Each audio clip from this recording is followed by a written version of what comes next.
GM and current Pelicans GM David Griffin shocked a lot of people last week when he told Sports Illustrated that he was miserable working with LeBron in. So Griffin tried to set records straight on Friday. Take a listen.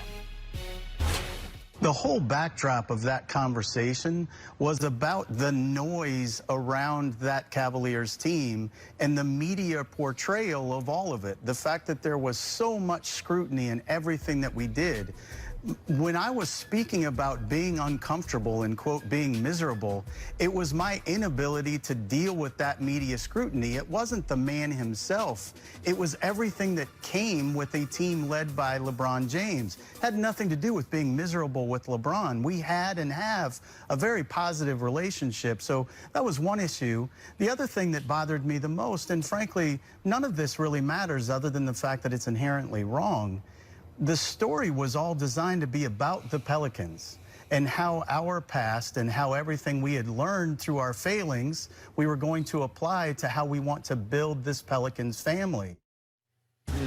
Oh, Shannon, are you buying what Griffin is selling? Lies! Skip, you know, I just got back from Hall of Fame weekend, and we had we had three, Johnny Rogers was a safety, but Champ Bailey, Ty Law, cornerbacks. Deion Sanders, I had me and Rod Woodson, who's a very good friend of mine, Skip. I've never seen, they couldn't backpedal like this. Man, that joke was backing up. I thought, this prime time here. Now, prime time, who you think is the greatest cornerback, and I won't disagree with you. I do. He couldn't backpedal like this. That's Skip, my thing is, this is what I learned early on, and David Griffin has been in this business long enough to know how these things work. Skip, the interviewer is in charge of the questions. The interviewee is in charge of the answers. Now, I've been in situations where interviewer comes in under false pretenses. He wants to talk about one thing, knowing that's not really what he wants to talk about, but he has to get in somehow. Because if he says, Shannon, I want to talk about yada, yada, yada, I'm going to go and shut it down, and I'm not going to even give him the opportunity to interview me. That's true. David Griffin knew how this worked. The moment it started being about LeBron James, nah, bro, we talk about the Pelicans. LeBron doesn't play for the Pelicans. He's not playing for the Pelicans. I'm not LeBron's general manager. That is fair. But no. Skip, he said he started crying when LeBron came back. There was no media noise yet. The moment that they were, I was just crying. I was like, oh my God, I'm miserable. There's no amount of money that's gonna make me stay, even though he was trying to get a contract. At the very last hour before he's like, I'm done. Dan Gilbert's not budging. I'm not going to budge. I'm out of here. Skip, just own it. Everybody knows you're lying. Why do keep people? It's not LeBron. It's the media. No, it's not. You didn't say anything about. Skip, I look back. I didn't say nothing about no media noise. In his original conversation, it was never about media noise. It was only about the media and the noise that they generate once you got that backlash. Skip, how could he have not known that this was going to happen? That you said remember, you don't really need context for miserable. I don't care what anybody, I got married. Jenny, you got married? It's such a beautiful ceremony. Sure. But the weather was miserable. What context do I need, Skip? Oh, the wedding, but the weather was miserable. That means the weather wasn't very good. It wasn't conducive, even though the wedding went off without a hitch. The wedding did, but the weather was awful. For him to say he was miserable, he wanted to provide context, and then at the end, Skip, the preface of this article was really about the Pelicans and what we have learned through our Okay, well, you should have made it about the Pelicans. How did LeBron James? Once he brought up LeBron James, you shoot that down. LeBron's not a Pelican. I'm not the general manager of LeBron's team. I don't think the writer brought up LeBron. I could be wrong. I think he brought up LeBron. Exactly. But he's backpedaling because of the backlash that he's taken, and rightfully so. So everything he said in that first one, he spoke his heart, Skip.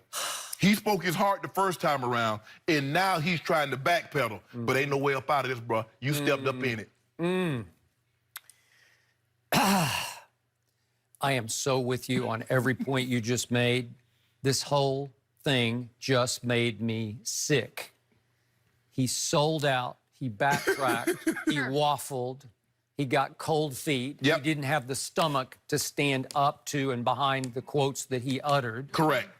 And yet, just to be fair, I'm going to throw this out because you've had magazine pieces written about you. I've had a few written about me. And obviously, every once in a while, you try to make a point to a writer that gets lost on the writer, and it doesn't quite come across in print the way you intended it to, and it gets frustrating. I wish he'd understood, or maybe I didn't express myself quite right, that he could absorb what I was trying to say. Right. So David Griffin says, I did a poor job of framing the conversation. Is there a little truth to that? Maybe some. But in the bigger picture, all these quotes rang true to me because he was speaking in the context of pro-Pelican, because he is on fire with the excitement of what he's got at his fingertips now. He can build this. Yes. You can't build around LeBron. LeBron is the sun. You can put a few little moons around him, but they have to be veteran moons that you just pluck out of the sky. You know, you can't pluck them out of the draft. It's not going to help. LeBron doesn't want to play with young. He wants to play with proven, tried and true. You can he can build the way he wants to through the draft or getting young players. So he's on fire. He's overzealous with his new opportunity to the point that it's coming across that he's so relieved to get out from under LeBron. Well, I think that's the truth. I think he does look back that he's framing pro-Pelican in the context of anti-LeBron. And the quote about LeBron just wasn't going to be that same animal wanting to win us.